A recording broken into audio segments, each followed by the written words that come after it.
This is an introduction and a guide to creating the initial steps for writing your short story analysis summary. So, first, read these questions through. It's a bunch of questions, a lot of questions. Then after reading the questions, read the story.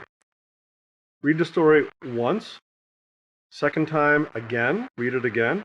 And as you're reading, you might want to mark things either you don't understand or things you think are going to be important.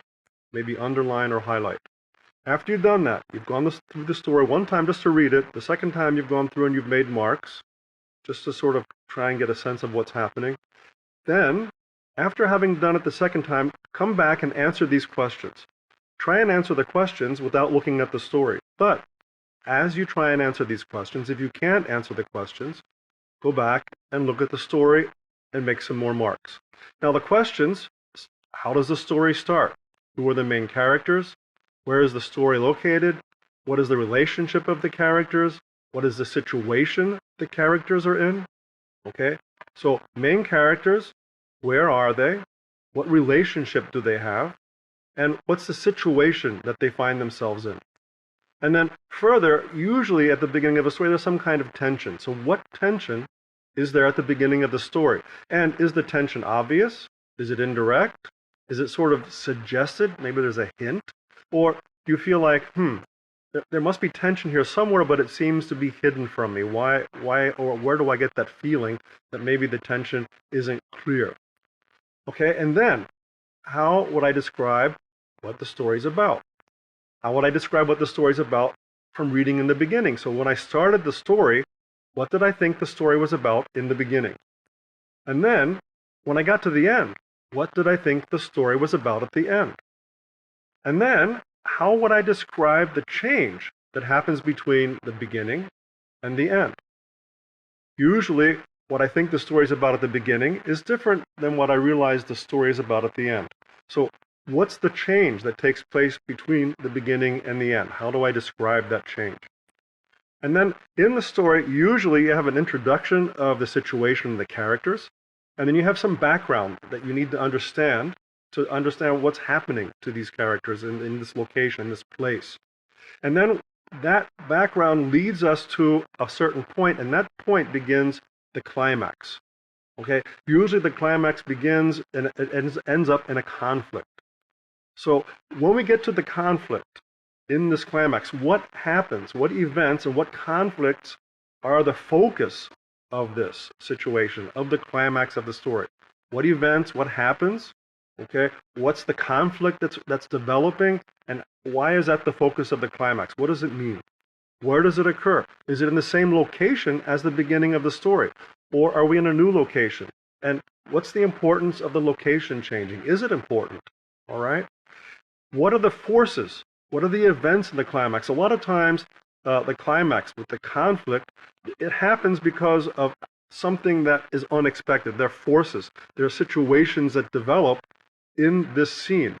And oftentimes, there are situations or forces that are not made by the characters. They're made by something outside of the characters, and it forces the characters into this climactic, conflicted situation. So what are these forces in the conflict? They don't need to be complicated. It doesn't need a long discussion. Just what is it that brings the situation into a conflict? And then after the conflict, we usually have a scene following the conflict. The conflict finishes, and then we have a scene after that, and that scene is called typically the resolution of the conflict, or the resolution of the climax. You could also say it's the conclusion of the climax, but it's also, in a sense, the conclusion of the story. So what is it that happens after the climax of the conflict of the story? What is in that scene that resolves everything in the story, which is basically the end of the story? So you've read the story twice, you've made some marks, and as you go, you try and answer these questions, and when you're not sure, you go back and you check the story again, make some more marks. All right? Now, we're going to go and we're going to have to gather information, and the question is, when you're thinking about it, before you've really started gathering information specifically, just think about it. What do I need to know from the beginning of the story? What do I need to understand the characters and their motivations? Again, just think about this for a second and then try and write about this in maybe 2 or 3 sentences. So what do I need to know? What background do I need to give someone for them to understand the characters and their motivations at the beginning of the story? 2 or 3 sentences. And then what background does somebody need to understand or to know so that they can understand what happens in the climax? So think about that. Okay, I have the climax. So what does somebody need to know to understand what happens in the climax? And then we have the final, the resolution or the conclusion. And what does somebody need to know to understand the resolution conclusion? Again, just try and write down what you remember, but if you don't remember, go back, read the story again, and think about what did you know, or what do you need to know to understand these different parts of the story, and make notes about that, and you can make some underlines again in your text that you're going to go back to in a little later. And then finally, what information do I really need to know from the whole story? Just think about the whole story, and is there anything in the whole story that's somehow extra or important to the resolution climax? Anything extra? Not just background, but something specific that may have happened, or some detail that's mentioned in the story that suddenly becomes very important in that final scene. So when you've done this, you probably have read the story 3.5 times. You've read the story maybe twice. So then you can start answering these questions, and then as you answer these questions, you're thinking, I'm not really sure, and you go back and read the story another half time, maybe a full time.